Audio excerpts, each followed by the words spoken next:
Hi. మనము టిఫిన్‌లన్నీ చేశాక, ఒక కప్పు టీ పడితే ఉన్న గిన్నెలన్నీ తోమేసుకోవచ్చు. నాలాగా ఎంతమంది ఆలోచిస్తారు? నిజమే గదా! ఎందుకంటే అంత పని చేసేసిన, టిఫిన్ చేసినా, ఏం చేసినా లాస్ట్‌కి ఒక టీ ఆ టీలో గూడా కొంచెం అల్లము మార్నింగ్ గీకాననమాట. దాని పైనున్న పొట్టు ఉంటది గదా! అల్లం పొట్టు. దాంతో టీ చేసుకుంటున్నాను. అంటే మనం ఆడవాళ్ళం ఏది వేస్ట్ చేయం గదా! సో, అల్లం యొక్క పొట్టేసేసుకొనైతే టీ చేసుకుంటున్నాను. ఏంటంటే, మనకి పనంతా అయిపోయాక ఒకసారి ఒక టీ తాగేస్తే మిగతా పనులన్నీ ఏసేసుకోవచ్చు. అంటే పనంతా అయిపోవడం అంటే టిఫిన్స్ అయిపోయాక. సో, ఈ విధంగా టీ పిచ్చోళ్ళు ఎవరైనా ఉంటే ఖచ్చితంగా కామెంట్ చేయండి. నాకైతే ఒక టీ తాగానంటే ఫుల్ ఎనర్జీ అనమాట. ఎన్ని గిన్నెలైనా తోమేసుకోవచ్చు. అంటే కొంచెం తలనొప్పిగా అనిపిస్తది మనకి మార్నింగ్ టిఫిన్ చేసేసరికి. సో, ఒక టీ ఒక టీ ఒక టీ తాగేసామనుకోండి, ఇంకా నెక్స్ట్ అయితే మనం మిగతా పనులన్నీ అయితే హ్యాపీగా చేసేసుకోవచ్చు.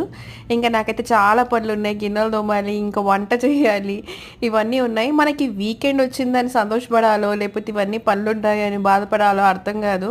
నాకైతే వీకెండ్ అయితే ఒక 1 అవర్ లాగా అయిపోతా ఉంటది. వీక్ డేస్‌లోనేమో వర్క్, వీకెండ్స్‌లోనేమో వంట, వార్పు ఇవన్నీ.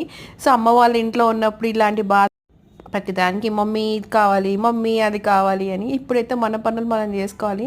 అంతే ఆడపిల్ల జీవితం ఇంతే ఉంటదనమాట ఒక ఇంట్లో.